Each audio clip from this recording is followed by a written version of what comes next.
हरे Krishna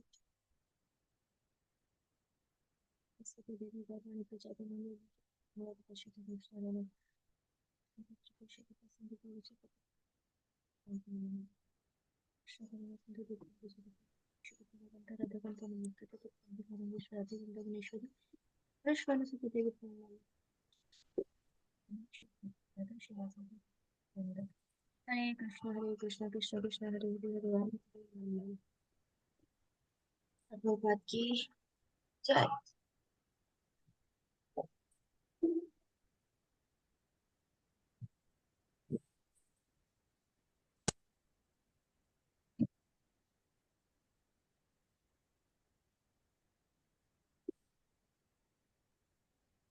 okay, फिर से वापस एक बार हम लोग रीड कर रहे हैं कि कृष्णांगी तुम्हें म्यूट कर रही हूँ मैं, ठीक है? तुम्हारा अनम्यूट है।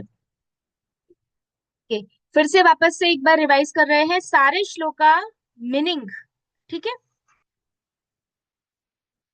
सबसे फर्स्ट श्लोका में कुंती महारानी क्या बोल रही है? भगवान को प्रणाम कर रही है।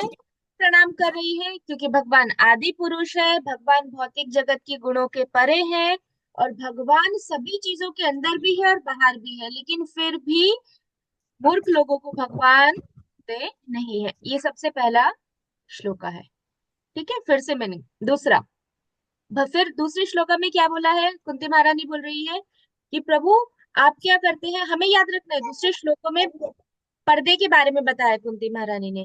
कुंती महारानी बोलती है कि प्रभु आप क्या करते हैं, आपके आगे माया का पर्दा लगा देते हैं। तो माया के पर्दे की वजह से क्या होगा? अगर किसी के आगे पर्दा लगा है तो हम देख सकते हैं उनको? नहीं देख सकते। तो इसीलिए जो मूर्ख लोग होते हैं भगवान वो आपको देख ही नहीं पाते, क्योंकि आप किससे ढके रहते हो? पर्दे से। और वो पर्दा किसका है? आपका है। आपने अपनी मर्जी से क्या किया? अपने आप को माया के पर्दे से ढक लिया। और इस वजह से फिर जो लोग हैं, जिन लोगों को कोई ज्ञान नहीं है, वो लोग आपको देख नहीं पाते, ठीक है? उसके बाद थर्ड श्लोक में बोला है कि अब भगवान यहाँ क्यों आते हैं, कुंती महारानी वो बता रही है। तो भगवान को बोलती है कि प्रभु आप यहाँ पे जो बहुत बड़े बड़े ऋषि मुनि हैं, बहुत बड़े बड़े परमहंस लोग हैं, तो उन लोगों को आप भक्ति दे सके, तो उनको भक्ति देने के लिए आप भौतिक जगत में आते हैं। और मैं कौन हूँ? मैं तो परमहंस नहीं हूँ। कुंती महारानी बोल रही है मैं तो बहुत बड़ी भक्त भी नहीं हूँ। तो मैं तो कौन हूँ? केवल एक स्त्री हूँ। तो मैं आपको नहीं जान सकती, ऐसा बता रही है। उसके बाद फिर नेक्स्ट श्लोक है, बहुत अच्छे वाला श्लोक है, जिसमें भगवान के सिर्फ नाम ही नाम है। चौथे श्लोक में सिर्फ नाम नाम नाम है भगवान के। तो कुंती महारानी क्या बोल रही है? आप कृष्ण हैं, आप भगवान हैं, आप वसुदेव के पुत्र हैं, आप देवकी के पुत्र हैं, आप नंद महाराज की और ग्वाल बालों के बालक है, आप गोविंद है, आप गाय को प्रिय है, आप इंद्रियों के प्राण है, इसलिए मैं आपको नमस्कार करती हूँ। तो यहाँ पे कितने नाम बोल रही हैं? कृष्णा, कृष्ण नाम बोला, फिर वासुदेव, देवकी नंदन, नंद गोप कुमार है, और गोविंद। तो यहाँ पे 5 नाम बोलती है कुंती महारानी। ओके, फिर उसके बाद ये श्लोका भी हम लोगों ने ले लिया लास्ट टाइम।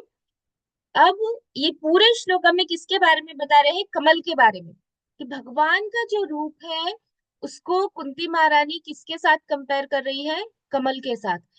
कमल यहाँ पे कौन से वर्ड से पता चलता है कि कमल है? ये श्लोका में कौन सा वर्ड कमल बताता है? तो नमः पंकजनाभाय नमः। पंकज, यस, पंकज का मतलब कमल। तो यहाँ पे 4 बार कमल का वर्ड यूज हुआ है। देखो यहाँ पे एक पहले पंकज यूज हुआ है, फिर दूसरा पंकज, तीसरा पंकज, चौथा पंकज, 4 बार पंकज यूज हुआ है। मतलब भगवान के 4 चीजों को कुंती महारानी कमल के समान बोल रही हैं ये श्लोका में। पहला किसने बोला है? नाभाय, मतलब भगवान की नाभि। फिर पंकज मालिनी, मतलब भगवान का जो गार्लैंड है वो किसका है? वो भी कमल का है। फिर पंकज नेत्राय, भगवान की जो नेत्र है वो भी कैसे है? एकदम कमल के समान है। और लास्ट में क्या बोला है? पंकज आंग्राय, मतलब भगवान की जो चरण कमल है, भगवान के चरण कमल पे भी क्या बना हुआ है? कमल बना हुआ है। और उन भगवान को मैं नमस्कार करती हूँ, ऐसा कुंती महारानी बोल रही है। तो ये लास्ट श्लोक हमने लास्ट क्लास में लिया था।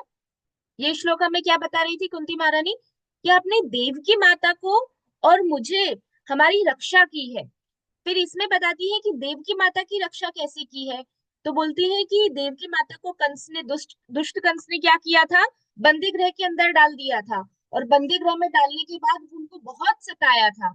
तो आपने प्रभु क्या किया, अपनी माता देवकी को बंदी गृह से बचाया। और मैं कौन हूँ, मैं कुंती, मुझे और मेरे बच्चों को भी आपने बचाया। लेकिन अभी ये श्लोक में बताया नहीं है कुंती महारानी ने कि मुझे और मेरे बच्चों को आपने कैसे बचाया। कहीं बताया है यहाँ पे देखो, कहीं नहीं बोला है। यहाँ सिर्फ किसके बारे में बता रही है कुंती महारानी, ये श्लोका में यथा ऋषिकेश खलेना देवकी, यहाँ सिर्फ देवकी के बारे में बता रही है कि आपने देवकी को बचाया क्योंकि कंस ने उनको बंदी गृह में डाल दिया था और उनके ऊपर बहुत अत्याचार किए थे। तो उनको आपने बचाया, लेकिन लास्ट में क्या बोल रही है कि मुझे भी बचाया और मेरे बच्चों को भी बचाया। लेकिन कैसे बचाया और किस किस चीज से बचाया वो यहाँ पे नहीं बताया है। ठीक है, अब वो कुंती महारानी किस में बताएंगी, अगले श्लोक में, जो हमारा आज का श्लोक है।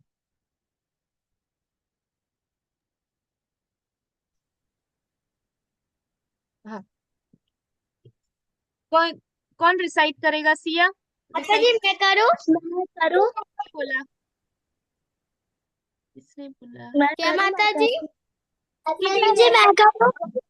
सिया तुम ये वाला करो, देवर्षि तुम नेक्स्ट वाला श्लोक का रिसाइट करना, ठीक है। ठीक है माता जी। कर ईशानाग्रह पुरुषार्थदर्शनात् असत्सभाया बलवा सकृच्छतः मृदे मृदे नेकमहारथस्त्रतो त्रोण्यास्तश्चाम हरिभिररीक्षितः। यस। अब देखो यहाँ पे क्या बोल रही है कुंती महारानी, अब गिनवा रही है भगवान के सामने, भगवान सामने खड़े हैं कुंती महारानी के, और कुंती महारानी भगवान को के सामने बता रही है कि आपने हमें किस किस चीजों से बचाया। पिछले श्लोका में किसके बारे में बताया था, देव की माता के बारे में। अब ये श्लोका में क्या बताएंगे कि मुझे और मेरे पुत्रों को आपने बचाया है प्रभु, लेकिन कैसे बचाया वो मैं आपको गिनवाती हूँ। तो यहाँ कुंती महारानी गिनवा रही है, देखो एक एक चीज हमें देखनी है यहाँ पे। सबसे फर्स्ट वर्ड क्या लिखा है यहाँ पे, विषान, विष। किस सबसे पहले किससे बचाया, विष। जब, एक सेकेंड, भीम को विष दिया गया था उस समय भगवान ने रक्षा की थी भीम की। तो यहाँ पे सबसे पहले क्या लिखा है कि किससे बचाया, विष। तो ये फर्स्ट पॉइंट हो गया, कुंती महारानी बता रही है। फिर लिखा है महाग्नेह, अग्नि मतलब फायर, बराबर, अग्नि मतलब अग्नि। तो यहाँ पे दूसरा किससे कुंती महारानी बोल रही है महाअग्नि, मतलब बहुत प्रबल, बहुत ऐसी अग्नि जिसमें कोई भी जल सकता है। आपने हमको ऐसी महान अग्नि से बचाया। ठीक है, ये सेकंड चीज बताई। फिर बताया है पुरुषाद दर्शनाद। ठीक है, पुरुषाद, पुरुषाद का मतलब क्या है, ये थर्ड चीज। पुरुषाद का मतलब ऐसे लोग जो मनुष्य को खाते हैं। ठीक है, तो आपने हमको ऐसे लोगों से भी बचाया जो मनुष्य को खाते हैं। किसी को पता है ये स्टोरी कहाँ पे है कि जब आ, भगवान ने पांडवों की और कुंती महारानी की रक्षा की, कौन ऐसा मनुष्य भक्षक था जिसे कुंती महारानी ने रक्षा की।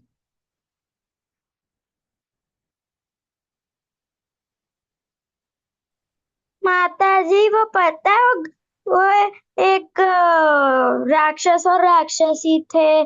तो फिर वो हाँ, था। वो ये राक्षस था फिर। और वो एक है और दूसरा तो भगवान ने नहीं बचाया था पर एक वो क्या कहते हैं, एक एक राक्षसी थी जो है ना गांव से है ना दररोज है ना कुछ खा जाती थी। तो गांव वाले ने बोला हम दररोज एक एक मनुष्य को आपके पास भेजेंगे।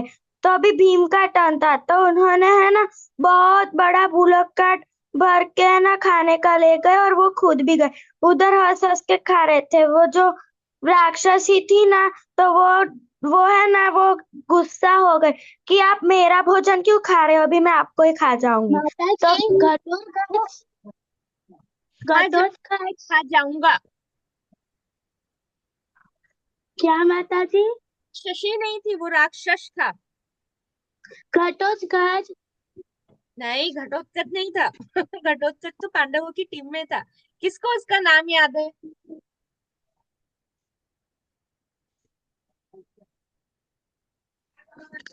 क्या माता जी? उसका नाम किसको याद है? किसके? किसका? जिस राक्षस की बात हो रही है, जिस जो अभी भक्ति ने स्टोरी बताई, वो राक्षस। बोलो रेवती। उसकी एक बहन भी थी। हाँ, बट वो राक्षस का नाम क्या था? मैं खुद भी भूल गई हूँ, इसलिए मैं तुमको पूछ रही हूँ, उस राक्षस का नाम क्या था? वो सेम नाम का राक्षस भगवान श्री कृष्ण ने, जब भगवान छोटे थे तो भगवान ने भी उसका वध किया था, वही सेम नाम का राक्षस था वो। श्रीनावर। हाँ। श्रीनावर। नहीं। सक्टासुर। नहीं। सक्टासुर। नहीं। सक्टासुर। नहीं, सक्तासुर माता नहीं। जी। हाँ। अघासुर। अघासुर भी नहीं था। अघासुर। पता नहीं, बकासुर था। क्या नाम था उसका? बकासुर। माता जी। माता जी। बकासुर। बकासुर। पता नहीं, शायद बकासुर था, मुझे देखना पड़ेगा, मैं नाम भूल गई। तो वो हाँ माता जी। माता जी। माता जी बकासुर ही था। माता जी हाँ। बकी और बकासुर। बकासुर ही था। ओके हाँ। ओके। ठीक है ठीक है, चलो कंफर्म हो गया। तो वो असुर से बचाया था। हमको लगता है कि अरे वो भगवान ने नहीं बचाया, जैसे अभी भक्ति ने बोला कि भगवान ने नहीं बचाया। तो ये, लेकिन भक्त क्या सोच रहे हैं, या कुंती महारानी को पता है कि उस टाइम भीम गया था, लेकिन भीम को वो ताकत किसने दी थी उस समय कि वो उस इतने बड़े असुर के साथ वो युद्ध कर सके? भगवान ने दी थी। हम भूल जाते हैं, हमें ऐसा लगता है अरे हमने किया, इसमें भगवान ने कुछ नहीं किया, हम एग्जाम में बहुत अच्छा पढ़े हैं, फिर इसमें ये हमारी वजह से हुआ है, इसमें भगवान ने तो कुछ भी नहीं किया। नहीं, हम भूल जाते हैं। यहाँ कुंती महारानी क्या बोल रही है कि प्रभु आपने किया। कुंती महारानी बोल रही है कि भगवान आपने हमारी सहायता की, और भक्ति बोल रही है भगवान ने नहीं किया। है ना भक्ति? तो यहाँ पे ये, माता जी। माता जी। माता जी वो है ना, वो बकासुर नहीं था, वो हिडम्ब था, हिडम्ब। नहीं नहीं, हिडम नहीं था। हिडम हिडम्बा। वो नहीं। हिडम्ब और हिडम्बा। हिडम और हिडिंबा अलग थे। ये मैं कौन से पुरुष की बात कर रही हूँ? ये वो है जब पांडव और कुंती महारानी अज्ञातवास में चले गए थे और वो छुप के रह रहे थे। और उस समय कौरवों को लगता था कि वो लोग अग्नि में जल के मर गए हैं, लेकिन वो मरे नहीं थे। तो उस समय वो लोग नवद्वीप धाम में, ये एक चक्र धाम जो है, पता है, जहाँ पे नित्यानंद प्रभु प्रकट हुए। तो एक चक्र धाम में ये जगह थी जहाँ पे पांडव और कुंती महारानी जाके छुप गए थे। और वहां पे वो जिस घर में रहते थे, वो घर उस गांव में था। और वो गांव में ऐसा था कि एक राक्षस आता था और उसको, राक्षस को रोज बहुत सारा अन्न, और अन्न के साथ कोई भी एक मनुष्य चाहिए था खाने के लिए। वहां पे जब उस घर की चांस आई, जिस घर में पांडव रहते थे, तो तब भीम ने बोला कि मैं जाऊंगा। और तब भीम गए, और फिर भीम तो राक्षस आए उससे पहले ही जितना सामान राक्षस के लिए था वो सब भीम खा गए। तो ये देखकर राक्षस को बहुत गुस्सा आ गया कि एक तो मुझे खाने का भी नहीं दिया, ऊपर से मेरा जितना सारा खाना है वो भी ये खा गया। और फिर भीम ने उसका वध किया था वहां पे, वो मनुष्य भक्षक था। उसकी बात यहाँ पे हो रही है। माता जी उसका नाम हिडम्ब भी था। हिडम मेरे दूसरा मम्मी था। बोल रहे हिडम दूसरा था। हिडम और हिडिंबा वो दूसरे थे। माता जी। बोलो कि, बोलो कृषांगी। वो सक्तासुर नहीं था। नहीं, शक्तासुर माता नहीं। जी। ठीक है, बाद में उसका नाम ढूंढ के बताऊंगी मैं, चलो। ठीक है, अभी आगे करते हैं। माता जी। हाँ। भीम की पत्नी का नाम क्या था? हिडिंबा। बकासुर, उसका नाम बकासुर ही था, मैंने कंफर्म कर लिया। ठीक है, चलो। तो ये तीसरी चीज हो गई। फिर उसके बाद चौथा कहाँ से बचाया, कुंती महारानी गिनवा रही है। दर्शनाथ। दर्शनाथ का मतलब वो क्या बता रही है कि युद्ध, युद्ध में आपने मेरे पुत्रों को बचाया, मल युद्ध में आपने मेरे पुत्रों को बचाया। मल युद्ध कब हुआ था, किसी को याद है? माता जी, जब वो किसके बीच में? पांडवों के बीच माता में, मतलब यहाँ पे कुंती महारानी बोल रही है मलयुद्ध से आपने मेरे पुत्रों को बचाया था। तो बहुत जगह मलयुद्ध हुआ है, लेकिन किसी को याद है कहाँ कहाँ पे हुआ है? कोई एक हाँ एक माता जी, मुझे याद है, मुझे याद है बता। ना। जब जब जब है ना, वो क्या कहते, महाभारत चल रहा था ना, तब दुर्योधन और भीम का मल्ल युद्ध हुआ था। ओके, हाँ वो भी सही है। और जब है ना गुरुकुल में पढ़ते थे ना, तब भी मल्ल युद्ध हुआ था। और और याद है जरासंध के साथ एक बार युद्ध करने के लिए गए थे, तब हाँ अर्जुन, हाँ कृष्ण माता और जी। भीम साथ में गए थे। उस समय भी भीम का युद्ध हुआ था जरासंध के साथ, कई दिनों तक चला था, याद है? तो वहां पे भी मलयुद्ध हुआ था, तो भगवान ने वहां पे भी रक्षा की थी, बताया था कि अरे जरासंध को ऐसे मार दो। तो ऐसे करके भगवान ने भीम को बताया और भीम ने जरासंध को मार दिया। ठीक है, तो यहाँ पे मलयुद्ध से बचाया, कुंती महारानी बता रही है।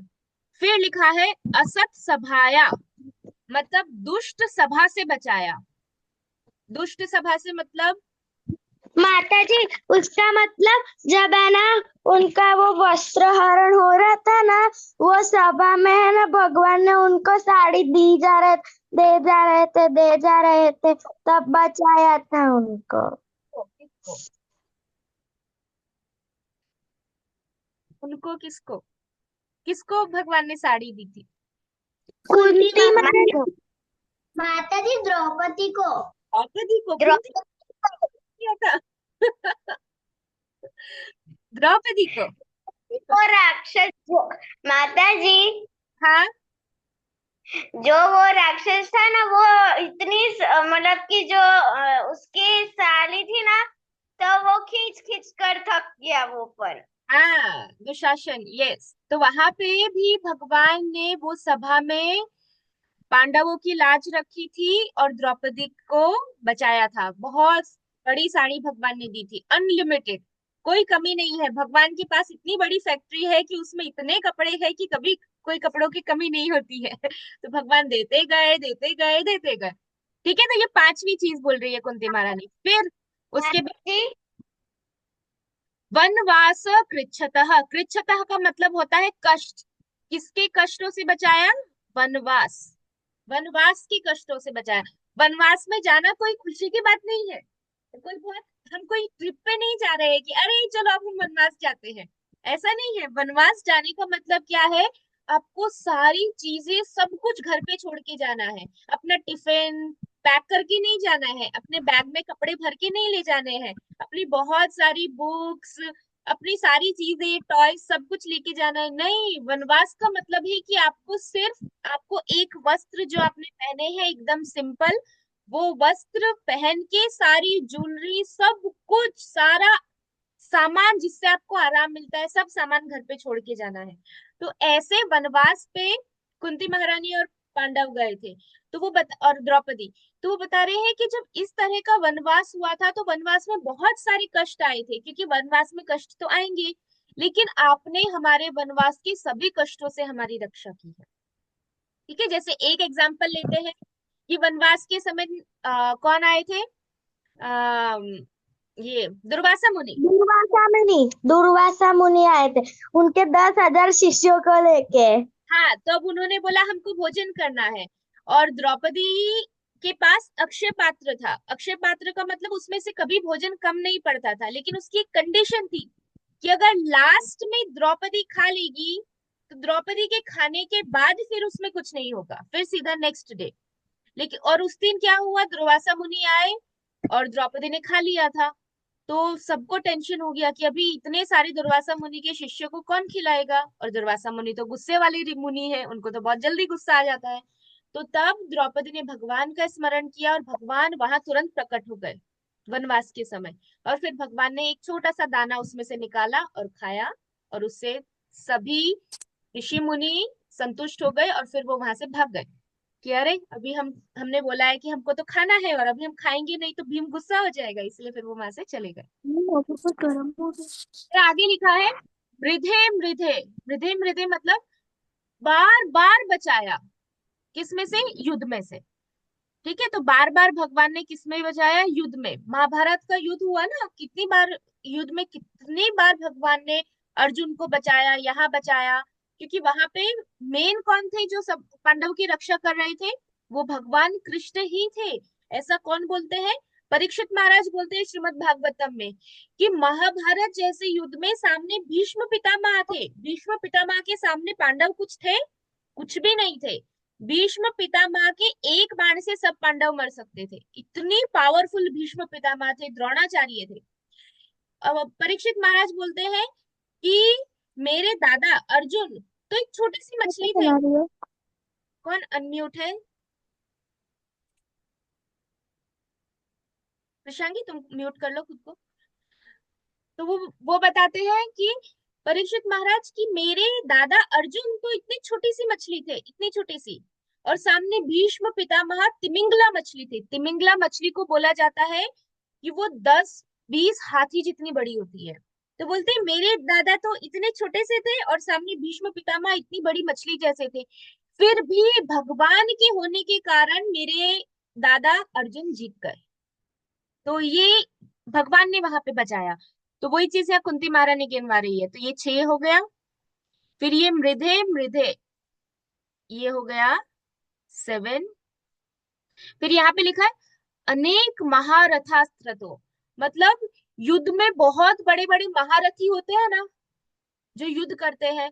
तो आपने युद्ध में बार बार ऐसे बड़े बड़े महारथियों से हमारी रक्षा की। तो ये पूरा एक ही है, बार बार युद्ध में बड़े बड़े महारथियों से हमारी रक्षा की। फिर उसके बाद दूसरा द्रोण। माता जी, हाँ माता जी, आपने जो ये बोला ना मृदे मृदे ने एक महारथास्त्र, तो वो एक ही है। पर आपने बोला ना कि बार बार जो महासैनिक वो बहुत बड़े बड़े सेनायक होते थे उनसे बचाते थे। पर शस्त्रों का मतलब वो हथियार वो सब नहीं होता, उससे भी नहीं बचाया? हाँ, वही जो जो महारथी थे वो महारथियों के जो अस्त्र से उससे बचाया। महारथी महारथास्त्र। तो जो बड़े बड़े महारथी थे वो कैसे लड़ रहे थे? महाभारत के युद्ध तो कैसे हो रहा था? बाणों से हो रहा था ना, धनुष यूज कर रहे थे, धनुष से हो रहा था, तलवार से हो रहा था। तो बार बार युद्ध में जो बड़े बड़े महारथी है उनके अस्त्रों से आपने हमको बचाया। फिर उसके बाद द्रोण्य। द्रोण्य का मतलब क्या है? द्रोणाचार्य के पुत्र। क्या नाम था द्रोणाचार्य के पुत्र का? मैं जिसको पूछू वो बताना, एक मिनट। जिसको माता जी, बोलो रेवती, तुम बोलो। द्रोण। अश्वत्थामा। हाँ अश्वत्थामा, यस। द्रोणाचार्य के पुत्र का नाम क्या था? अश्वत्थामा। तो यहाँ पे लिखा है कि अश्वत्थामा के अस्त्र से द्रोण्यास्त्र। द्रोणाचार्य मतलब द्रोणा के पुत्र जो है उनके अस्त्र से भी आपने हमको बचाया। कौन सा अस्त्र था? एक मिनट, जिसको पूछूंगी वो बताना। देवर्षि बताओ। ब्रह्मास्त्र। हाँ ब्रह्मास्त्र, यस। द्रोणाचार्य का जो पुत्र था अश्वत्थामा, उसने कौन सा अस्त्र छोड़ा था? ब्रह्मास्त्र। किसके ऊपर छोड़ा था? पिताजी, अर्जुन। अर्जुन के ऊपर। ओके। और दूसरी बार? और माता जी, परीक्षित महाराज के माता जी हाँ उत्तरा माता जी। हाँ, तो 2 बार उनके ऊपर भी छोड़ा था, यस। तो दोनों समय भगवान ने रक्षा की, पांडवों की भी रक्षा की और परीक्षित महाराज की भी रक्षा की। फिर लास्ट में क्या बोल रही है कुंती महारानी? हरे अभिरक्षिता। हाँ, हरे मतलब भगवान, आपको, भगवान को बोल रही है, हे भगवान आप अभिरक्षिता मतलब आपने पूरी तरह से हमारी रक्षा की। किस चीज से रक्षा की? ये 8 चीजों से जो हमने अभी आगे गिनी। ठीक है, तो ये 8 चीजों से प्रभु आपने हमारी अच्छे से रक्षा की, पूरी तरह रक्षा। ऐसा नहीं कि थोड़ा सी रक्षा करके फिर भगवान ने छोड़ दिया, नहीं, पूरी रक्षा की भगवान ने। क्लियर? अब हम इसका मीनिंग पढ़ते हैं।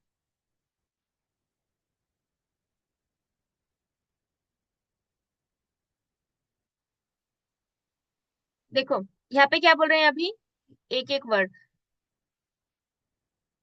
हे कृष्ण, आपने हमें विषमय भोजन से बचाया, भीषण अग्निकांड से बचाया, मनुष्य भक्षकों से बचाया, मनुष्य भक्षक मतलब जो मनुष्य को खा जाते हैं, दूषित सभा से बचाया, वनवास काल के कष्टों से बचाया, महारथियों द्वारा लड़े गए युद्ध से बचाया, और अब आपने हमें अश्वत्थामा के अस्त्र से बचा लिया।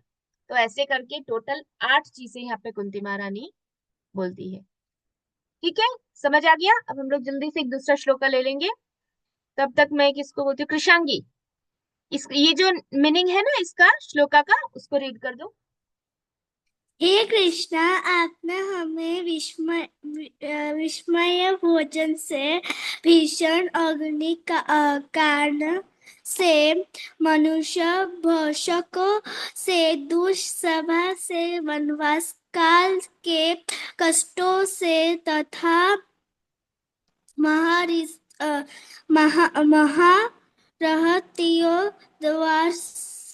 द्वारा लड़ गए युद्ध से बचाया है, और अब अपने हमें अश्वत्थामा से अस्त्र से बचाया लिया है। Yes, okay. अब नेक्स्ट श्लोका,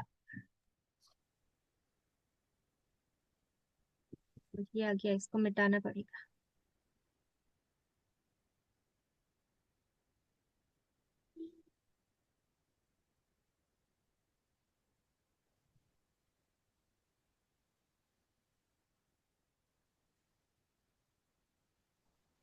अभी आ, देवर्षि रीड करो श्लोका। विपद सन्तुता शस्त्रात् तत्र तत्र जगद्गुरो भवतो दर्शनं यत् यत् सः पता नहीं आता। इट्स ओके, जैसा आप बोलो कोई प्रॉब्लम नहीं है। यस यार, आगे बोलो, कोई प्रॉब्लम नहीं है। यथा स्यात्तपवर्ष पुनर्भव दर्शनम। ठीक है, क्या बोला है कि अब यहाँ पे पढ़ते हैं कि का मीनिंग। कुंती महारानी यहाँ पे अभी ये श्लोका में क्या बोल रही है, अभी अपनी सारी विपत्तियां सारी प्रॉब्लम भगवान को बता दी, और भगवान क्या कर रहे हैं, सुन रहे हैं कि अच्छा, अच्छा, और आपने ओके, मैंने आपको इससे बचाया, इससे बचाया, इससे बचाया। अब ये सब बोलने के बाद कुंती महारानी ऐसा नहीं बोल रही है कि बस भगवान अब बहुत विपत्ति हो गई, अब हमको और प्रॉब्लम मत दो, नहीं, ऐसा नहीं बोल रही है। अब कुंती महारानी सारी प्रॉब्लम गिनवाई, हम कैसे करते हैं कि हम बोलते हैं अरे मुझे ये प्रॉब्लम हुआ, ये हुआ, मुझे यहाँ पे लग गया, मैं उठ नहीं पाई, मैंने माला नहीं कर पाई, ये नहीं हो, हम सब कुछ बोलते हैं। यहाँ पे कुंती महारानी भगवान को सारी प्रॉब्लम्स बताने के बाद ऐसा नहीं बोल रही है कि बस प्रभु बहुत प्रॉब्लम हो गई, अब हमको और कोई प्रॉब्लम मत देना, नहीं, उल्टा ऐसा बोल रही है। विपदह, विपदह का मतलब क्या होता है, विपत्तियां, प्रॉब्लम्स। कुंती महारानी बोल रही है, एक सेकंड,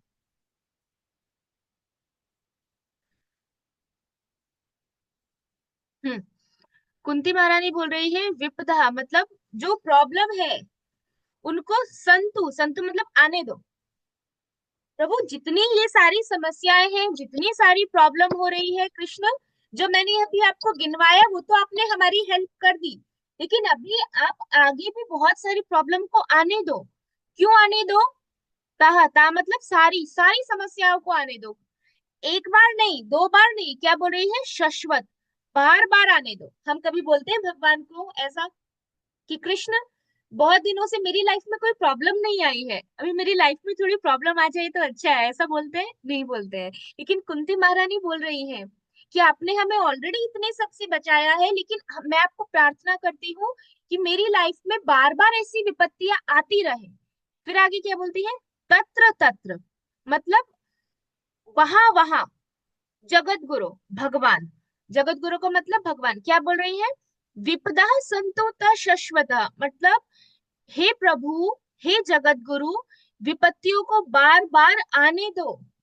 क्योंकि, क्यों, क्योंकि तत्र तत्र वहां वहां, जगत गुरु जहां जहां विपत्ति होगी वहां वहां पे कौन होंगे, भगवान होंगे, ऐसा बोल रही हैं कि वहां जैसे जैसे विपत्ति आएंगी उस समय पे भगवान आप होंगे।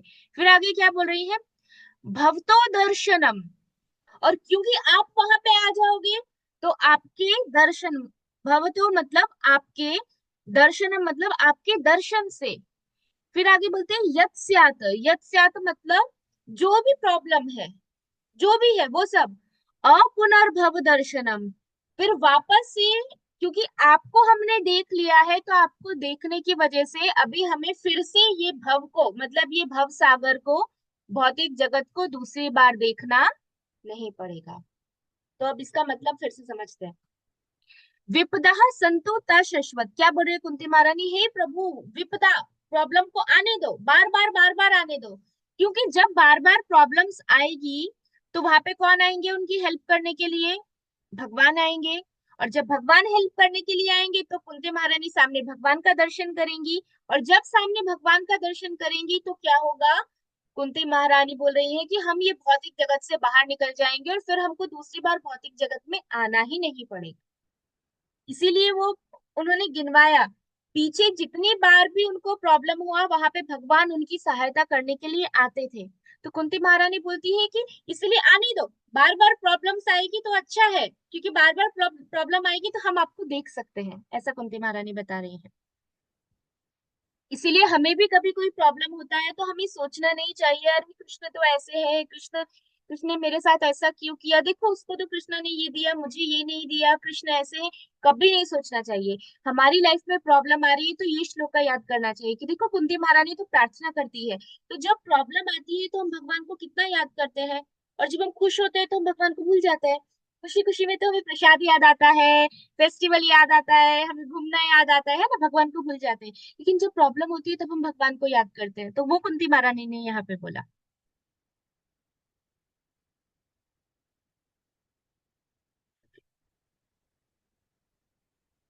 हम्म।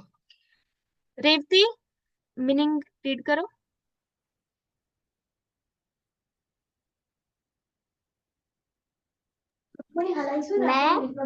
मैं चाहती हूँ कि ये सारी विपत्तियों बारंबार आए, जिससे हम आपका पुनः पुनः दर्शन कर सके, क्योंकि आपके दर्शन का यह अर्थ है कि हमें बारंबार होने वाले जन्म मृत्यु को नहीं देखना पड़ेगा। यस, ठीक है, क्लियर हो गया ये श्लोका। अभी कोई और किसने आज रीड नहीं किया और कुछ भी बोला नहीं है, ऐसा कौन है? Late, late comers, Lakshmi, late, एक श्लोका कंप्लीट होने के बाद लक्ष्मी आई है, चलो लक्ष्मी रीड करो ये श्लोका, ये मीनिंग।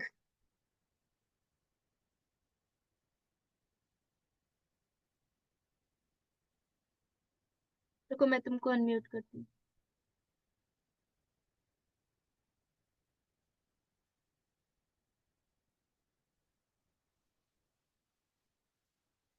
हाँ माता जी।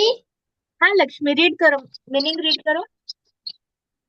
मैं चाहती हूँ कि ये सारी विपत्तियां बारंबार आए, जिससे हम आपका पुनः पुनः दर्शन कर सके, क्योंकि आपके दर्शन का यह अर्थ है कि हमें बारंबार होने वाले जन्म मृत्यु को नहीं देखना पड़ेगा।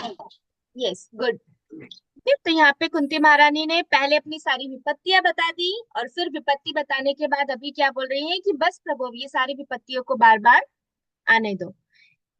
ठीक है, अभी देखते हैं नेक्स्ट श्लोका का टाइम तो नहीं है आज, ये दो ही हमने सोचा था, दो कंप्लीट करेंगे, तो फिर अभी स्टोरी ले लेते हैं।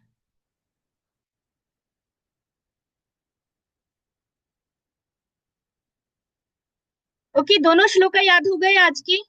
किसी को डाउट है, कुछ पूछना है? सिया,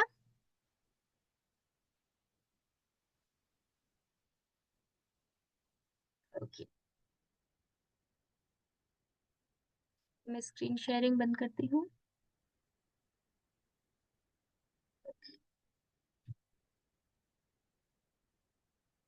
ठीक है, ओके, अब मैं पूछती हूँ, अभी हमने सबने सुना है, कौन बताएगा? रुक्मणी, तुम बताओ। अभी हमने लास्ट श्लोका में कुंती महारानी ने कितनी प्रॉब्लम्स काउंट करके बताई? कितनी प्रॉब्लम? 8। 8। यस। एक बार वन बाय वन मैं सबको पूछूंगी, सब मुझे एक एक प्रॉब्लम बताना, रिपीट नहीं होना है। ठीक है भक्ति, बोलो कोई एक प्रॉब्लम 8 में से। कि मुझे है ना अपने विष से बचाया। हाँ, विषमय भोजन से बचाया। ओके। राधा रानी?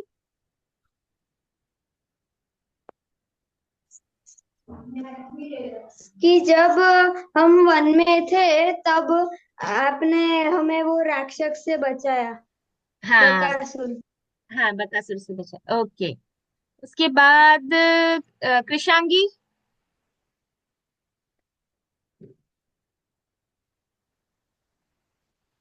माता जी मैं बोलूं? तुमको भी पूछूंगी, मैं आ रही हूँ वन बाय वन। बोलो कृषांगी। और भगवान ने किससे बचाया? ये है ना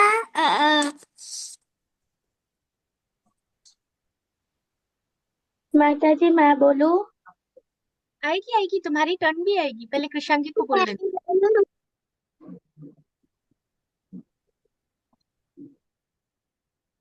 कुछ नहीं सुनाई दे रहा है कृषांगी। नहीं।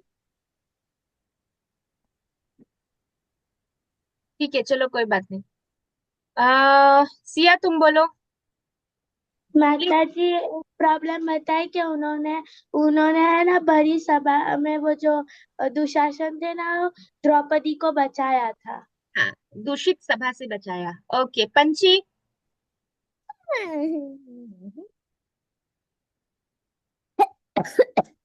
याद करो याद।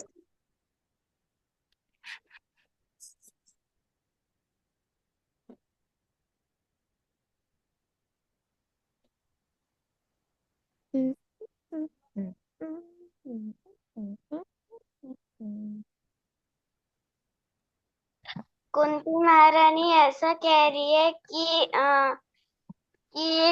बार बार प्रॉब्लम्स आती जाए।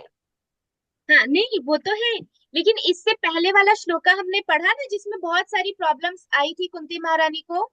वो सारी, वो प्रॉब्लम्स में से कोई एक प्रॉब्लम तुम बताओ, हमने जो जो अभी डिस्कस किया उसमें से कौन सी एक प्रॉब्लम जिससे कुंती महारानी को भगवान ने बचाया?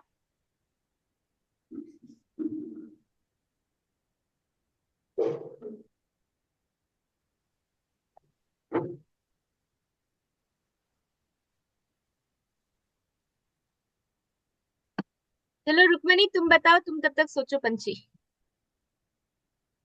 मल युद्ध। मल मलयुद्ध युद्ध में से। बचाया। हाँ माता जी मलयुद्ध। मेरे अच्छा रेवती। हाँ रेवती तुम बोलो, और किससे बचाया? वनवास के कष्ट से। हाँ, वनवास के कष्टों से बचाया। देवर्षि? माता जी है ना, वो क्या बोलते, द्रोणाचार्य के पुत्र ने ना ब्रह्मास्त्र जब फेंका ना, तब रक्षा की थी भगवान ने। यस। यस। तो ये प्रॉब्लम्स थी, कोई बचा है या हो गया सारा पूरा? एक बचा है अभी भी। एक। एक। जी सेवन माता हो जी गए। वो भीष्म भीष्म देव वो 10,000 हाथी वाले फिश बन के आए थे, और उसमें से उनका जो वो भैया कोई था, वो एकदम छोटी सी फिश वाला आपने बताया ना। हाँ वो। हाँ वो ऐसा ऐसा लिखा है, अनेक मृदे मृदे अनेक महारथास्त्र, तो मतलब बार बार युद्ध में बड़े बड़े महारथियों के अस्त्रों से आपने हमारी रक्षा की। ठीक है, तो टोटल 8 पॉइंट्स हो गए। तो ये 8 कुंती महारानी ने काउंट करवा दिए हैं। और अब कुंती महारानी ने बता दिया कि अब ऐसी प्रॉब्लम्स को बार बार आने दो। ठीक है, अब स्टोरी टाइम। ये 2 श्लोका नेक्स्ट टाइम। और जिसने भी मुझे रिकॉर्डिंग नहीं भेजी है अभी तक श्लोका की, उसको मुझे रिकॉर्डिंग सेंड करना है। ओके। ठीक है, अब स्टोरी टाइम। आज की स्टोरी है माता सती देहुति। ये नाम सुना है, देहुति माता का नाम? कपिल देवता कपिल मुनि के वो माता जी थे। यस यस, कपिल मुनि के जो माता थे उनका नाम था देहूति। और करदम मुनि के भाई। हाँ, तो देहूति माता के बारे में आज की स्टोरी है कि देहूति माता जो है वो किसकी पुत्री थी? स्वयंभू मनु की पुत्री थी, और उनकी माता का नाम क्या था? शत्रुपा।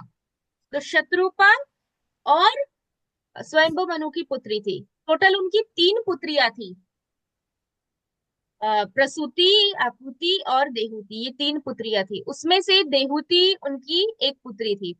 अब स्वयंभू मनु को जब उनकी आयु हो गई तो स्वयंभू मनु ने सोचा कि अभी मुझे उनका विवाह कर देना चाहिए, तो वो विवाह को लेके बहुत चिंतित थे। तो उस समय उनकी हेल्प करने के लिए वहां पे कौन आते हैं? नारद मुनि।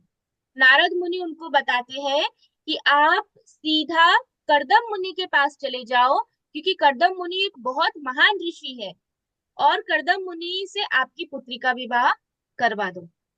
ठीक है। अब इससे पहले कि उनका विवाह हो, हम देखते हैं कि देहूति माता में कौन कौन से गुण थे। इसमें लिखा है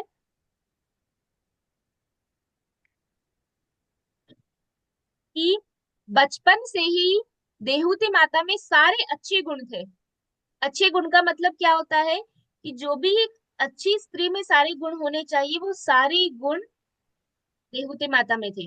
वो भक्ति करने वाली थी, वो अपने माता पिता की आज्ञा का पालन करने वाली थी, वो हमेशा शांत रहती थी, कभी क्रोध नहीं करती थी, बिना बात की इच्छाएं नहीं करती थी, ये चाहिए वो चाहिए ये चाहिए नहीं। यहाँ पे बताया है कि वो अपने माता पिता की आज्ञा से ही रहती थी, और बचपन से वो सोचती थी कि मेरे जीवन का उद्देश्य क्या है, मुझे किसको प्राप्त करना है? भगवान को प्राप्त करना है। और भगवान को प्राप्त करना है, और मेरे माता पिता भी भक्त है, इसीलिए जैसा मेरे माता पिता बोलेंगे मैं वैसा करूंगी। ये देहूति माता बचपन में ऐसी थी, और बहुत सुंदर थी, बहुत सुंदर थी देवहूति माता। फिर बताया है कि वो किसकी पुत्री थी? स्वयंभू मनु। मनु से सारे मनुष्य आते हैं, मतलब मनु कितने उच्च स्तर पे होते हैं, वो पूरे मनुष्य उसके वो राजा थे। फिर भी उनकी पुत्री होने के बाद भी देहूति माता अपने राज्य से या फिर बहुत अपनी वस्तुओं से किसी चीज से आसक्त नहीं थी। किसी चीज से उनको कोई अटैचमेंट नहीं था कि ये मेरा है, ये मेरा है, तुम्हें नहीं मिलेगा। ऐसा हम ऐसा करते हैं ना, ये मेरा है, ये मेरा बैग है, ये मेरा है, मेरा नहीं। देहूति माता कभी ऐसा नहीं करती थी। वो राजा की पुत्री थी, लेकिन फिर भी वो एकदम विनम्र भाव से रहती थी, और एकदम धर्म के अनुसार रहती थी। फिर लिखा है कि उनको सबसे ज्यादा प्रिय क्या था? तपस्या। तपस्या का जीवन और त्याग का जीवन उनको बहुत प्रिय था, क्योंकि वो इतने बड़े राजा की पुत्री थी। वो किसी से भी विवाह कर सकती थी, वो गंधर्व से विवाह कर सकती थी, वो देवताओं से विवाह कर सकती थी, वो यक्षों से, या सबसे उत्तम बड़े से बड़े राजा से भी विवाह कर सकती थी। लेकिन फिर भी क्योंकि देहूति माता भगवान की भक्त थी और वो भगवान को प्राप्त करना चाहती थी, इसीलिए वो चाहती थी कि वो ऐसे व्यक्ति से विवाह करे जो उनको भगवान की भक्ति में आगे बढ़ाए, और उनको भगवान की भक्ति बहुत ज्यादा और अच्छे से करने दे। तो ये सब सोचने के बाद उन्होंने ये डिसाइड किया कि मैं किसी बहुत महान ऋषि मुनि से विवाह करूंगी, ताकि उनके साथ रह के मैं तपस्या कर सकूं, और मैं ये सारा ऐश्वर्य भोग, बहुत सारा 56 भोग और ये सब छोड़ के मैं सिंपल सादा भोजन करूं, एक कुटिया में रहूं, अपने पति की सेवा करूं और भगवान का भजन करूं। ये उनके जीवन का उद्देश्य था। तो इसीलिए फिर उन्होंने फाइनली क्या डिसाइड किया कि मैं ऋषि मुनि के साथ विवाह करूंगी। अब जब उन्होंने ऐसा विचार कर लिया, तो फिर उनके माता पिता ने भी ऐसा ही ढूंढना स्टार्ट किया कि हम ऐसा पुरुष ढूंढेंगे जो भगवान की भक्ति करने वाला हो। और फिर जब वो ऐसा विचार कर रहे थे, तब उनके पास नारद मुनि आते हैं, और नारद मुनि उनको बताते हैं कि जीवन का जो उद्देश्य है वो क्या है, कि हर चीज से मैं, मेरा मेरा मेरा मेरा नहीं छोड़ना है। हमें हर चीज को क्या सोचना है, ये कृष्ण की है, ये कृष्ण का है, ये कृष्ण का है, सब चीजें कृष्ण की है। तो ये सोचते सोचते हमें, जब हम ऐसा सोचते हैं तो तब हम भक्ति में आगे बढ़ते हैं, और तब भगवान बहुत खुश हो जाते हैं। फिर भगवान सोचते हैं, वाह कितना अच्छा भक्त है, ये कितनी अच्छी भक्ति है, देखो कितनी छोटी है फिर भी हर चीज में बोल रही है, ये तो कृष्ण का है, ये तो कृष्ण का है। तो भगवान प्रसन्न होते हैं। तो देहूति माता से भगवान बहुत प्रसन्न थे, इसीलिए उन्होंने नारद मुनि को भेजा। और फिर नारद मुनि ने बोला कि ठीक है, आप जाओ। स्वयंभु मनु को बोला आप अपनी पुत्री को लेके और अपनी पत्नी को लेके कर्दम मुनि के पास जाओ। कर्दम मुनि बहुत महान भक्त है भगवान के। तो ऐसा सुनने के बाद जो राजा और रानी वो लोग किसके पास गए? अः इनके कर्दम मुनि के पास गए। अब जब राजा और रानी आ रहे थे उससे पहले ही भगवान स्वयं कर्दम मुनि के सामने प्रकट हो गए, उनके आने से पहले ही, क्योंकि कर्दम मुनि भगवान की भक्ति कर रहे थे। तो भगवान उनसे पहले वहां आ गए और भगवान ने बोला कि देखो अभी एक राजा और रानी आएंगे और वो तुम्हें बोलेंगे कि तुम उनकी पुत्री से विवाह कर लो, तो तुम उनको हाँ बोल देना और तुम उनकी पुत्री से विवाह कर लेना, क्योंकि उनकी पुत्री, भगवान बताते हैं कि उनकी पुत्री बहुत अच्छी है, सारे सद्गुणों वाली है और उसमें सारे भगवान की भक्ति वाले गुण हैं और वो तुम्हारी बहुत सेवा करेगी, तो तुम उसके साथ विवाह कर लेना। और फिर भगवान उनको क्या बोलते हैं कि मैं तुमसे बहुत प्रसन्न हूँ कर्दम मुनि, इसीलिए मैं तुम्हें ये आशीर्वाद देता हूँ कि मैं खुद तुम्हारा पुत्र बन के आऊंगा। सोचो कितना बड़ा। भागवतम में बताते हैं कि कर्दम मुनि ने ऐसा मांगा नहीं था भगवान से। जब भगवान आए तो कर्दम मुनि ने ऐसा नहीं बोला कि प्रभु आप हमारे पुत्र बन के आओ, नहीं, लेकिन सामने से भगवान ने खुद बोला कि मैं तुमसे प्रसन्न हूं इसलिए मैं तुम्हारा पुत्र बन के आऊंगा। सोचो कर्दम मुनि कितने अच्छे भक्त थे। तो ऐसा बोल के भगवान वहां से फिर चले गए। अब जब वो चले गए तो राजा और भगवान के जाने के बाद ही राजा और रानी वहां पे आए, स्वयंभु मनु और उनकी पत्नी शतरूपा। तो कर्दम मुनि ने उनका स्वागत किया, उनको अपने जो उनकी कुटिया थी, आश्रम था, वहां पे बुलाया, उनको अच्छे से बैठाया, जो जो उनके पास सामान था उससे उन्होंने उनका स्वागत किया। उसके बाद फिर जो कर्दम मुनि है वो बोलते हैं कि राजा को कि मेरा बहुत बड़ा भाग्य है कि मुझे आज आपका दर्शन हो गया है, और क्योंकि आप राजा हैं इतने बड़े, आप पूरे मनुष्य समाज को, आप सबको संभालते हैं, आप भगवान की बहुत बड़े भक्त हैं, इसलिए मैं बहुत खुश हूँ कि आप यहाँ पे आए हैं और ब्राह्मण की आपके ऊपर कृपा रहती है हमेशा। ऐसा बोले। फिर उसके बाद बोलते हैं कि स्वयंभू मनु बताते हैं कि मैं यहाँ पे क्यों आया हूँ, ऐसा बोल रहे हैं। बोलते हैं कि मैं भी आपके दर्शन पाके एकदम तृप्त हो गया हूँ, लेकिन मैं यहाँ क्यों आया हूँ, क्योंकि मेरी पुत्री है और जिसकी अभी विवाह की क्या बोलते हैं आयु हो चुकी है, तो आप मेरी कन्या को स्वीकार कर लीजिए। और मेरी कन्या के दो भाई हैं जिनका नाम है, किसी को पता है? स्वयंभू मनु की 3 पुत्री थी और 2 पुत्र थे। माता जी मैं बोलूं? माता जी उत्तम। माता जी उत्तानपाद और प्रियव्रत। और माता जी वो प्रेम ओके ओके, हाँ ठीक है। तो उनके 5 संतान थी, 3 पुत्री और 2 पुत्र। और पुत्र कौन थे? प्रियव्रत महाराज और उत्तानपाद। उत्तानपाद के पुत्र कौन थे? जिसको मैं बोलूंगी वो, जिसको पता है सिर्फ बोलना, हाँ हैंड रेज करो। किसको पता है उत्तानपाद के पुत्र कौन थे जो बहुत महान भक्त रहे, बहुत महान भक्त? ओके, सिया को पता है, भक्ति को पता है। अब जिसको, और कौन है जिसको मैं पूछ सकती हूँ? हम्म, माता जी मैं बोलूं? बोलो, बोलो रेवती। ध्रुव और हाँ ध्रुव महाराज, ये जो भगवान के भक्त रहे ध्रुव महाराज। उत्तानपाद के पुत्र कौन थे? ध्रुव महाराज। तो यहाँ पे बताते हैं कि स्वयंभु मनु बता रहे हैं कि मेरी जो पुत्री है उनके 2 बहुत अच्छे भाई भी हैं, प्रियव्रत और उत्तानपाद। फिर आगे बोलते हैं कि जो मेरी कन्या है उसमें सारे गुण हैं, सारे गुण मतलब जो भी एक अच्छी स्त्री में गुण होने चाहिए, उसको बहुत अच्छी सी कुकिंग भी आता है, वो अच्छे से घर को क्लीन रखती है, वो आपकी सेवा करेगी, वो भगवान की भक्ति करेगी, वो कभी गुस्सा नहीं करेगी, उसमें सारा अ, ज्ञान भी है, उसको भगवान के बारे में भी पता है, हर चीज उसके पास है। तो मेरी पुत्री में सारे गुण है, तो इसीलिए आप मेरी पुत्री को स्वीकार कर लीजिए। ऐसा करके आ, कौन अनम्यूट? तो ऐसा करके अपनी पुत्री के बारे में बोलते हैं। और फिर जो कर्दम मुनि है, कर्दम मुनि को तो पहले ही भगवान ने बोल दिया था कि आपको राजा और रानी आएंगे, उनकी कन्या को स्वीकार कर लेना है। तो कर्दम मुनि भी क्या करते हैं, एकदम उनको मान जाते हैं और फिर दोनों का विवाह हो जाता है। अब विवाह होने के बाद ऐसा नहीं कि देहूती माता बोले अरे मैं तो इतनी बड़े महल में रहती थी, तो अभी तो मैं ये छोटी सी कुटिया में रहूंगी, एक आश्रम में, उसमें तो कुछ भी नहीं है, इलेक्ट्रिसिटी भी नहीं है, यहाँ पे अच्छा सिस्टम भी नहीं है, दासियां भी नहीं है, कोई भी नहीं है, ऐसा ऐसा कुछ नहीं बोली देहूती माता। देहूती माता तुरंत एकदम खुशी खुशी अपने पति के साथ आश्रम में रहने लगी। जैसी अवस्था में पति रहते हैं वैसी अवस्था में पत्नी रहती है, तो वो खुशी खुशी रहने लगी। फिर करदम मुनि ने क्या बोला, करदम मुनि ने एक शर्त रखी थी विवाह से पहले।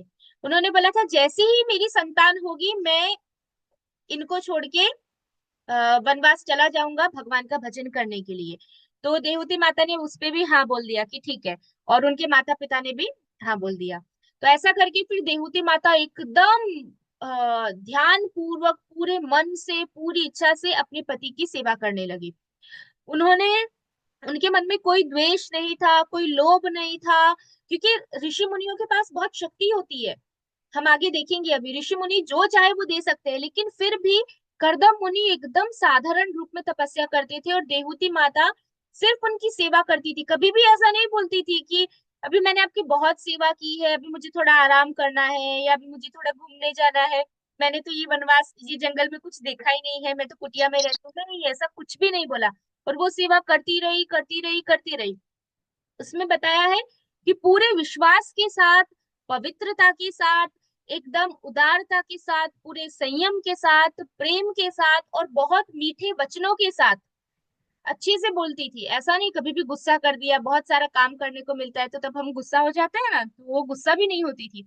एकदम प्रेम से वो सेवा करती रही करती रही करती रही। तो जब उनके पति ने देखा कि अरे ये तो कितनी मेरी सेवा कर रही है, कितनी सेवा कर रही है, और कुछ बोलती भी नहीं है और बताती भी नहीं है, देखो मैंने आपके लिए ये किया, मैंने आपके लिए ये किया, ऐसा भी नहीं बोलती है। तो बस उनके जो पति थे वो बहुत प्रसन्न हुए, और उन्होंने देखा कि उनकी पत्नी का शरीर एकदम पतला हो चुका है, क्योंकि वो तपस्या कर रही थी। तपस्या करने का मतलब क्या है कि कम खाना, तो वो कम खाती थी और पूरा दिन सेवा करती थी, तो उनको अपनी पत्नी के ऊपर दया भाव आया। और फिर वो प्रसन्न होकर अपनी पत्नी को हाँ एक दिन बोले, बहुत प्रेम से बोले कि तुमने मेरी बहुत सेवा की है देवहूति, बहुत सेवा की है। हर व्यक्ति को सबसे ज्यादा प्रिय क्या होता है, ये शरीर, है ना। कोई ऐसा है जिसको अपनी बॉडी प्रिय ना हो, सबको अपना शरीर सबसे ज्यादा प्रिय होता है। लेकिन तुमने मेरी सेवा करने के लिए अपने शरीर की भी चिंता नहीं की, और देखो अभी तुम्हारा शरीर कैसा हो गया है। फिर लिखा है, फिर आगे वो बताते हैं कि मैंने उनको आशीर्वाद देते हैं कि मैंने आज तक, भगवान की कृपा से मैंने आज तक जितनी भी तपस्या की है, जितनी भी भगवान की सेवा की है, योग किया है, कुछ सब कुछ अब मैं किसको उस पे मेरी सभी तपस्या के ऊपर और भक्ति के ऊपर किसका अधिकार है, तुम्हारा, क्योंकि तुमने मेरी सेवा की है। इसलिए जब हम किसी की सेवा करते हैं तो उनकी कृपा मिलती है। अगर कोई बहुत बड़े भक्त है और हम उनकी सेवा कर रहे हैं, तो वो इतनी भक्ति कर रहे हैं लेकिन हम उनकी जितनी भक्ति नहीं कर पा रहे हैं, क्योंकि जब हम उनकी सेवा करते हैं तो भगवान की कृपा हमको मिल जाती है, वो भक्त की कृपा मिल जाती है, और वो खुशी खुशी अपनी भक्ति की कृपा हमको दे देते हैं। तो वही यहाँ पे करदम मुनि ने किया कि उन्होंने अपनी साधना, अपने भजन, अपनी तपस्या सब किसको दे दिया, उन्होंने देहूति माता को। फिर उन्होंने आगे बोला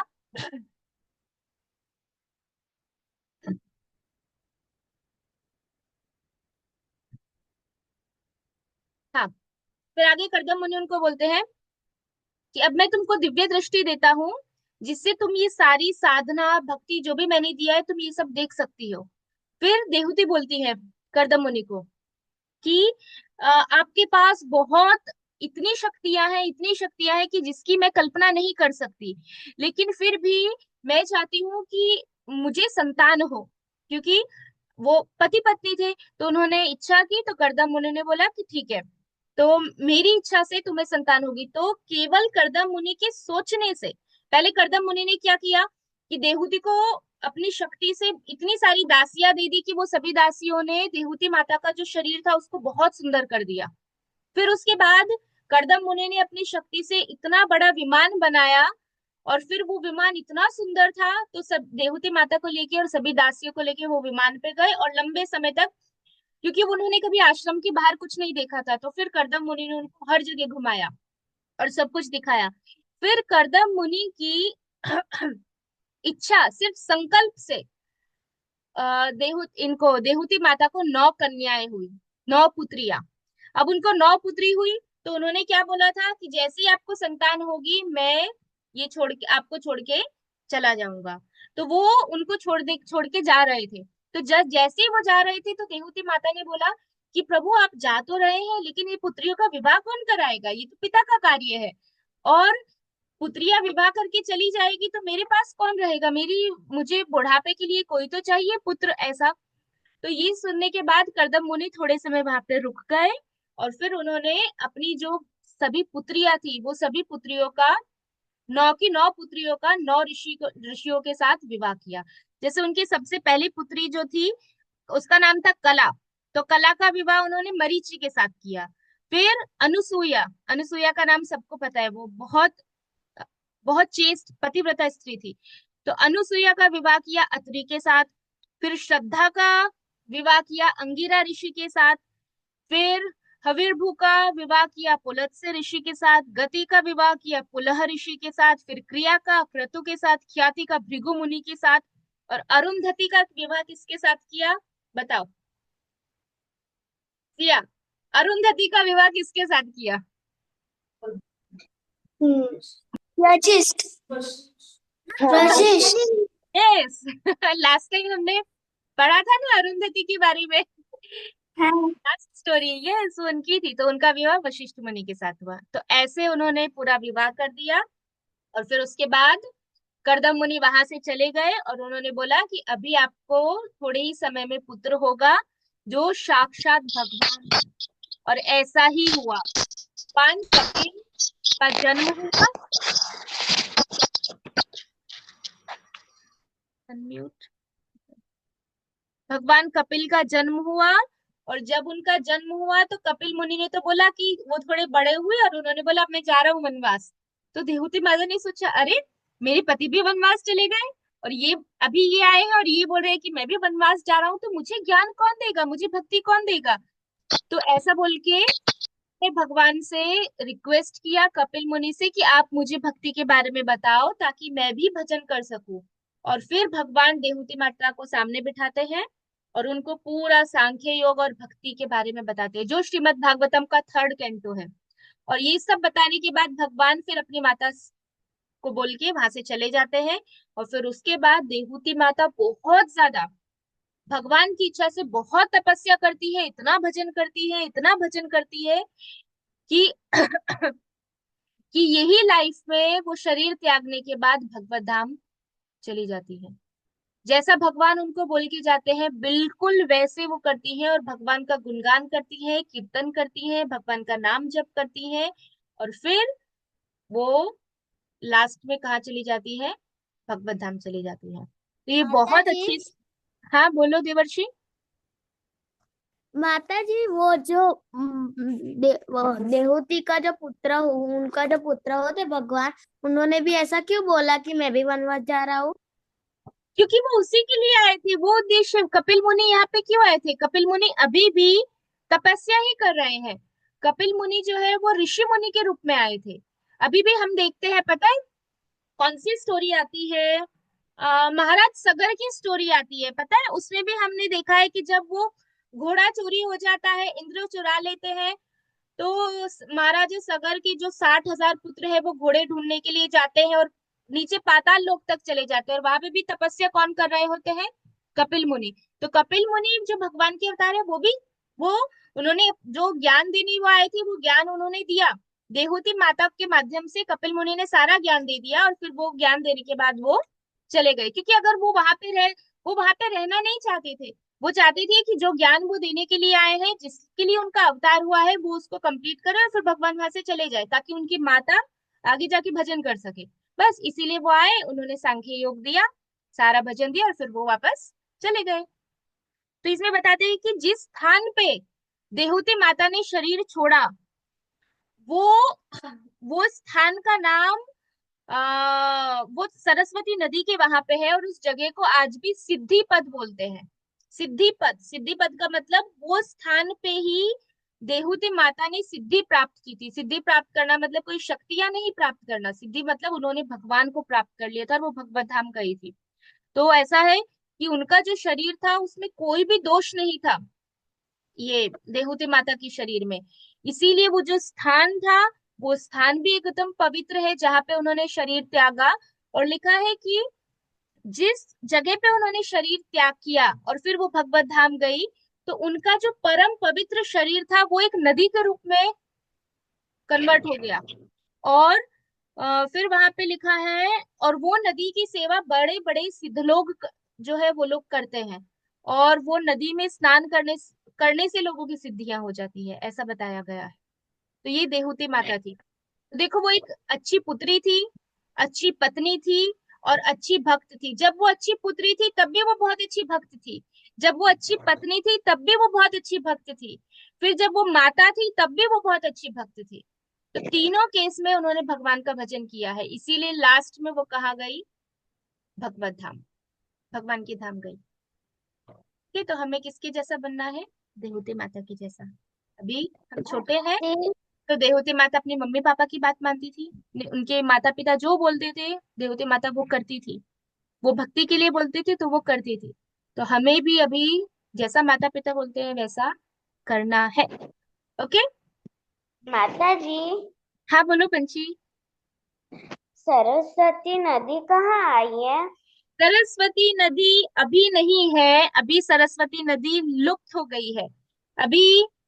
लेकिन पहले सरस्वती नदी थी। अभी जैसे प्रयाग में ये त्रिवेणी है ना जहाँ पे तीन संगम है, उसमें से एक नदी सरस्वती भी थी। लेकिन कलयुग में सरस्वती नदी इनविजिबल हो गई है, लुप्त। लुप्त मतलब वो हमारी नजरों के सामने से, हमारे हमारे दृश्य से अदृश्य हो गई है। इसलिए अभी कहीं भी सरस्वती नदी नहीं है। अभी गंगा है, यमुना है, दूसरे सब है, लेकिन पहले सरस्वती थी नॉर्थ में। ओके। तो पर माता वो जी उसको त्रिवेणी संगम क्यों कहलाता है? क्योंकि अभी हमारे वहां में हमें सरस्वती नदी दिखती नहीं है वहां पे, लेकिन त्रिवेणी संगम अभी नया नया नहीं है ना, ये तो कितने पहले टाइम से है। तो पहले तो सरस्वती वहां पे थी, तो इसीलिए उसको त्रिवेणी, तीन नदियों का संगम, मतलब थ्री। माता जी, पर पहले थी वो कहाँ जगह पर थी? वो वहीं पे थी नॉर्थ में, नॉर्थ एरिया, नॉर्थ इंडिया में। नॉर्थ इंडिया, अब वहां से कहाँ जाती थी वो तो मुझे भी देखना पड़ेगा। वहां से फिर कहाँ कहाँ पे जाती थी, जैसे गंगा आती है हिमालय से बहती बहती यहाँ है, फिर बंगाल साइड में भी गंगा है वहां तक जाती है, फिर वेस्ट वो बांग्लादेश में भी जाती है गंगा। लेकिन ये सरस्वती, एक मिनट, चलो तुमने पूछा है तो हम अभी देख लेते हैं।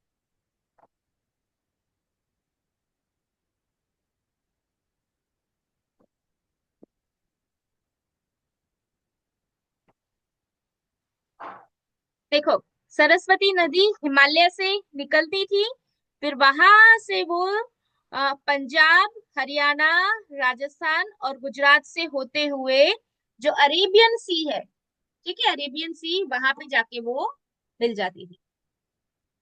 ओके। यहाँ पे थी, भी नहीं है। ठीक है, तो यहाँ पे एंड करते हैं। नेक्स्ट टाइम देखो, हम जो भी श्लोका करते हैं वो एटलीस्ट पढ़ के आओ। आप लोग पढ़ के आओगे तो अच्छा है, तो नेक्स्ट टाइम बोल सकते हो। और टाइम पे ज्वाइन होना है, टाइम पे जब 7 मतलब 7, 7 PM मीन्स 7 PM। ओके। हरे कृष्णा माता जी। हरे कृष्णा। हरे कृष्णा माता जी। हरे कृष्णा माता जी। हरे कृष्ण माता जी, प्रणाम। हरे कृष्णा। हरे कृष्ण माता जी, प्रणाम। हरे कृष्णा। सभी को हरे कृष्णा।